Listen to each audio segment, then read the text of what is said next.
nostalgia is a very, very powerful thing.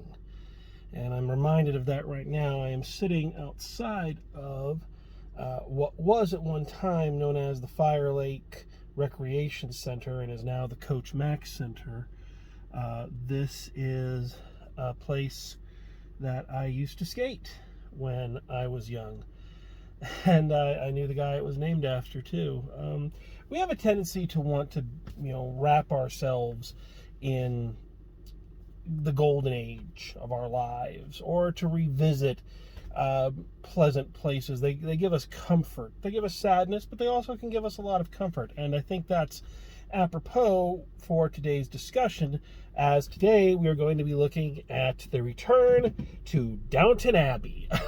So, once again, I feel I must preference this, as I did when I reviewed the first Downton Abbey big screen continuation, is that I was never a huge fan of the show. I watched a couple seasons of it on DVD, but I can't tell you, who half of the, cast of billions are. But I think I know enough, and I will also say that I wasn't that impressed with the first big screen outing. I felt that while it was inoffensive and definitely kind of served its purpose, it was fan service for the longtime viewers, as a standalone feature, as an entity unto itself, it was very haphazard and unfocused. And I feel that this film is one of those wonderful instances where a sequel is actually better than its predecessor. I really feel this film is a much, much stronger movie than the original feature film outing, and if I'm being honest, it's probably my favorite thing. But probably my favorite thing from this franchise. I really enjoyed this film, and again, I was not expecting to. So there's a lot of stuff to go into here, because once again, it has kind of the same problem as the original, in that it has a lot of stories going on. This is a film that is trying very hard to give all of its cast something to do, and this is a extremely large cast, but I feel like they've been able to focus it a little bit better this time. There are two specific plots going on, A plot and B plot. The A plot is Hugh Bonneville and a small group of characters traveling to France to meet somebody who they've just inherited. Maggie Smith's character has just inherited a villa from some dude in France whom she had a 1 week relationship with, 60 some odd years ago. And so Hugh Bonneville and his group travel to France to kind of meet this guy and see the house. Meanwhile, back at Downton, the manor is being rented out so a film can be made. The film plot is essentially the plot of Singing in the Rain. Like, literally the plot of Singing in the Rain, where you have a diva actor who's got a really annoying voice, and of course Mary has to dub her voice in. The downstairs staff is completely taken with the movie magic. It's honestly, I feel like the movie plot is the stronger of the two, or at least the more engaging for me. That's the plot I was always very excited to come back to when they did. Just because, again, movies are my hobby. I love movies. I love the history of movies. And I love that era. And so that was always the plot that to me was the most interesting. I feel like the characters were more utilized or better utilized in that storyline. Even though everything still felt a little rushed, that is kind of a problem with both Downton Abbey films, is you do get the feeling that these were kind of the main writer and creator of Downton Abbey is, I think, still working in a weekly television series. You need a 6 to 10 episode story arc kind of mentality. So there's a lot of things going on, and not a lot of them ever really get flushed out as well as they could if you had an hour for 6 to 10 weeks as opposed to 2 hours in one sitting. But be that as it may, I feel like the B plot of the movie being made utilizes more of the characters in a much more satisfying way.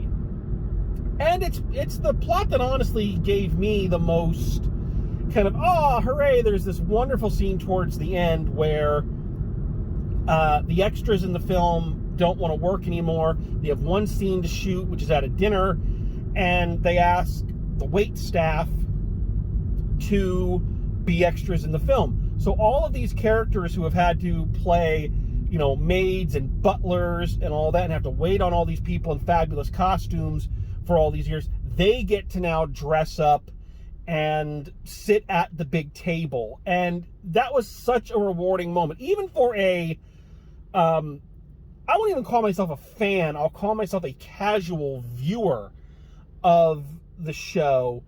That moment was truly heartwarming. I got a big load of happy. That sounds dirty. Put that on t-shirt. I got a big load of happy. That sounds terrible. I'm so sorry. But it really warmed my heart. It was a wonderful, beautiful moment to see all these characters finally get to sit at the table when they each come out all dressed up, you know, in these costumes. It's fabulous. And it was a wonderful, wonderful moment. And it's something that I feel like even if you are not a fan of the show, if you've never seen the show, that moment will still give you a wonderful feeling. If you are a fan of the show and you've watched these characters for all this time, I think it's going to be even bigger. I can only imagine how a true fan of this show felt seeing that moment. It must have just been a wonderful, wonderful feeling for them. So I feel like the movie plot worked really well. The secondary plot is not as bad, it's just not as interesting, because it is just kind of, again, rich people going to a rich place and doing rich things. They try to wrap it up in this mystery as to, is Hugh Bonneville's character actually a bastard son of Maggie Smith and this French guy? Is he really this person's brother? But I don't want to say it's undercut, but I don't think anybody ever really believes that that's what it's going to turn out to be. You know, I don't feel like there was ever really any tension or suspense in that plot line. It's kind of like if you've ever seen a Batman TV show, you know that the woman he's dating is going to somehow turn out to be evil or is going to disappear in the next episode because, you know, it's Batman. He's not going to have a permanent love interest. That's just not the way this is going to work. And as such, as much as they want to give you tension and suspense and ooh, will they, won't they, is this going to happen, it never really pans out. You're still always kind of going, okay, you know how this is going to work. And that's true of this plot as well. I don't think many people sitting there would be going, oh my God, is he really not the, you know, the Duke or Earl of whatever the fuck anymore, you know? But that's not really what that part of the plot is about. That part of the plot is, again, very, very fancy fan service for people who love the elegance. They love that time period. They love the idea of going to this huge, gorgeous villa, not having to pay and getting to dress in the most gorgeous clothes. And that's not bad. That is not a bad thing. If that's what your fantasies involve, if that's, you know, where your happy place is, then this is eye porn for you. You're going to love this. I will even admit, that's not my biggest fantasy in the world, but watching it, you're just like, oh my God, that's gorgeous. Oh, you want to go and you want to just go there and you just want to do that. That's what that part of the plot's for. That's for the eye candy. I don't feel this is a criticism. This isn't a bad thing about this movie, but it's one of those films like the original, which is meant to be fan service. There's never a huge sword of Damocles hanging over everyone. There isn't. Nothing that is being discussed, no matter how much they try, is ever really that dramatic. It's there for you to rejoin these characters and this world and have fun in it. I think the show was a bit melodramatic and over the top, and the movies have decided we're not going to go with that. We just want the audience to have a good time and enjoy this world again. And from that respect, I think it's very successful. I think I could sit here and quibble, and there are a few things I will quibble about, just minor things. Again, it definitely feels like they are trying to cram an entire season's worth of stories and story arcs into a 2-hour session. There is a subplot within the subplot of Lady Grantham's, Hugh Bonneville's wife, having breast cancer. There's a breast cancer scare that kind of comes out of nowhere. It's not needed. You know, we're already dealing with, you know, the mystery of Maggie Smith's relationship to this guy, and, you know, is Hugh Bonneville the bastard son of him? We're already dealing with all that. Why did we need this extra thing? It was just another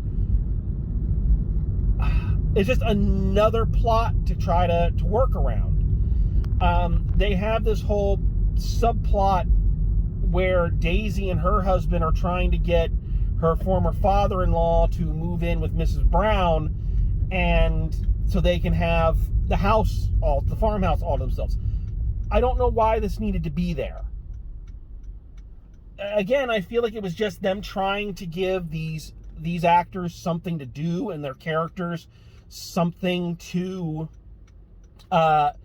feel like they have a story arc, and I don't think you needed that. I don't think you needed either one of those. The film feels a bit overstuffed with stuff, to the point where everything reaches a climax and there's still 30 minutes of the film left. You know, you're like, okay, great. These are quibbles, and again, I understand that they are there for longtime fans, but if you're viewing this as a standalone thing, which I guess is unfair, because if you're viewing a Marvel movie, you're not just viewing it as a standalone thing, you are judging it as it relates to everything else within the Marvel universe. So I guess that if we can apply that logic to those films, you can apply it to these too. So I guess that's an unfair comparison. So I should drop that. I will also say, and this is where we get into spoiler territory, but again, this movie's been out for a while. I assume if you are a fan of it, you have already seen it, so I don't think I'm spoiling too much, but just in case, spoiler warning.